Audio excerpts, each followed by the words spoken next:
Diet पे हो पर नजर मुझ पे है, मैं चीट मील का किंग हूँ। मुझे कभी कभी इंक्लूड करो वरना क्रेविंग कंट्रोल नहीं होगी। बारिश में कंट्रोल टूट जाता है, मैं परफेक्ट कॉम्बो हूँ चाय के साथ। मुझे कभी कभी इंक्लूड करो वरना गिल्ट फ्री फील नहीं होगा। हेल्दी खाने का प्लान बना रहे हो फिर भी मुझे याद करते हो। बैलेंस में इंक्लूड करो वरना बिंज पक्का होगा। हर टाइम सैलेड नहीं खाया जाता, मैं टेस्टी ब्रेक हूँ। मुझे लिमिट में यूज करो वरना कैलोरीज हाई हो जाएंगी।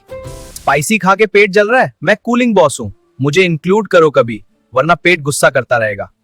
आपको ये वीडियो कैसा लगा और आप चाहते हैं आगे भी हम ऐसा वीडियो बनाएं? हमारे चैनल को लाइक करें, सब्सक्राइब करें और कमेंट्स करें।